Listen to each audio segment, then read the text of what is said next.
On Judgment Day, there are people holding their book in their right hand. And people that fail are holding their book in their left hand behind their back. وَرَاءَ ظَهْرِهِ بِشِمَالِهِ. It's in his back and it's on his left hand. So left hand means it's bad. Behind his back means I don't even know how bad. Because I can't even see. Behind my back. But he goes and he rubs it in their face. إِنِّي ظَنَنْتُ أَنِّي مُلَاقٍ حِسَابِيَهْ. This is the yes moment when you get your report card. You get a good report card, you say, I knew it! Oh, yes! Oh, yeah. This guy says, I was so sure, إِنِّي ظَنَنْتُ, I was completely convinced, أَنِّي مُلَاقٍ حِسَابِيَهْ, that I'm absolutely going to meet my accounting, meaning my accounts are going to be solid. I'm going to meet the rewards. I knew it, yes. He's like cheering himself. Now the thing is, we saw in Surah Al-Tahrim, 3 surahs ago, we saw people that have light coming out of their chest and in their right hand, and they're walking. And are they fully confident or nervous? Do you remember? They're رَبَّنَا أَتْمِمْ لَنَا نُورَنَا وَاغْفِرْ لَنَا. Allah, complete our light, let us through. But then a moment comes, and then Jannah's gates are right there. The book's been handed. You're okay now. And he goes, I knew it. It was going to be awesome. But you know what? You know how they say in modern literature and poetry, they say things like, the time is gone. Those days are gone. They're all just a fading memory now. But to Allah, those days, the ones that are gone for you, are eternal for Allah Azza wa Jal. He recorded your deeds in those days, and those are the fruits you're eating now. وَأَمَّا مَنْ أُوتِيَ كِتَابَهُ بِشِمَالِهِ. And as for the one, whoever he was, handed his book in his left, فَيَقُولُ, then he says, يَا لَيْتَنِي لَمْ أُوتَ كِتَابِيَهْ. Oh, come on. No. If only I wasn't given this, my book. Please don't hand it to me. Why do I have this book in my hand? This guy is regretting getting his book in his... We're not even talking about punishment yet. We're not talking about punishment. We're just talking about getting the book in his possession. I wish I wasn't given this book. وَلَمْ أَدْرِ مَا حِسَابِيَهْ. I wish I never knew. I had no clue what account I'm going to have. Because now he has some clue what's coming. يَا لَيْتَهَا كَانَتِ الْقَاضِيَةِ. Oh, if only the death itself, al-mawtat al-ula, the first death, if only that was the end of it all. I wish that I died and never came back to life. My wealth, maliyah. This again, the high is extra. My wealth did nothing for me here. Gave me no benefits here. I can't pay any fines and get out of the ticket. I can't pay off any guards in hellfire and get out. None of my wealth came to any aid of me. And the other ma could be, what good was my wealth? How did it benefit me? Halaka anni sultaniya.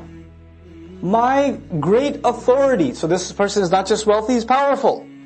All the power I had, all the status I had, has been ripped away from me.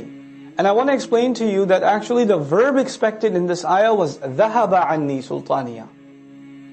My authority has been removed from me. ذَهَبَ عَنِّي. But Allah uses the word halaka anni. It's not just removed, it's killed, it's taken, it's torn away. None of it is left. Something that's removed can be recovered. Something that's halak can't be recovered. خُذُوهُ فَغُلُّوهُ. Take a hold of him. Grab him. And chain him up. غُلُّوهُ. Put a lock on his neck. Put those fetters on his neck. Back in the day, if you've seen any images or heard stories about how slaves were kept, with those collars around their neck. غُلُّوهُ. They say غَلَّ فُلَانٌ أو غُلَّ فُلَانٌ في كذا يعني دخل فيه وأدخله منه والغل هو القيد. Put him in the prison. غل also means قيد, prison. And he's thrown inside. ثُمَّ الْجَحِيمَ. Then after that, into Jahim, the roaring fire. صَلُّوهُ. Throw him in. ثُمَّ فِي سِلْسِلَةٍ. Then after he's thrown in, he's got this fetter on his neck, this collar on his neck. Put a chain on it. ذَرْعُهَا سَبْعُونَ ذِرَاعًا. Whose links are 70 links long.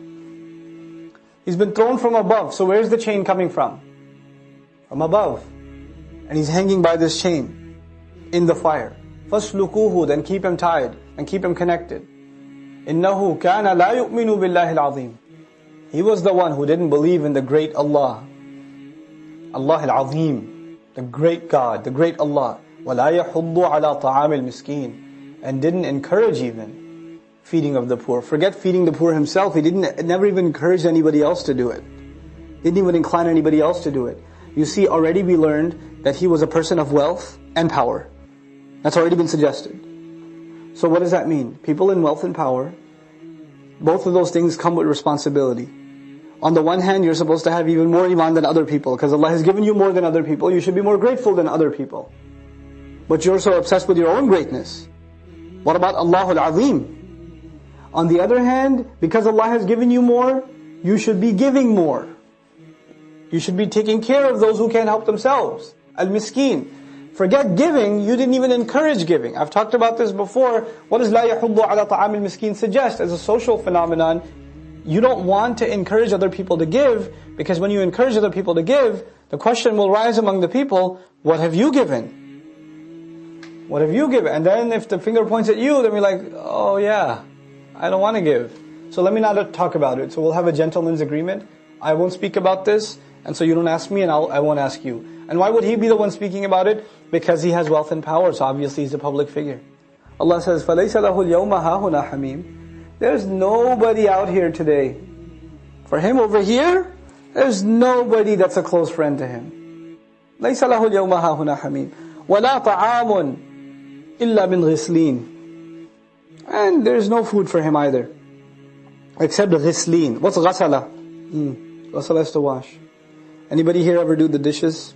If you do the dishes, and there's a lot of them, then, and you don't, you put that thing in the sink, so that the stuff doesn't go into the sink and clog the sink. And when you're done doing not the dishwasher, I'm talking about the dishes. When you do the dishes, then you're all done, you remove the dishes, and what's left at the bottom?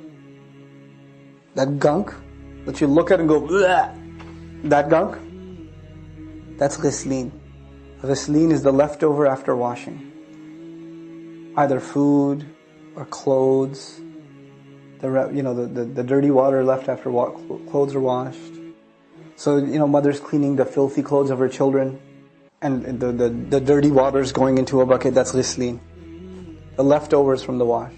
That's his food. وَلَا طَعَامٌ إِلَّا مِنْ غِسْلِينَ لَا يَأْكُلُهُ إِلَّا الْخَاطِئُونَ. Nobody's going to be eating this except people that made the people of grave mistakes. خاطئون, the mistake makers.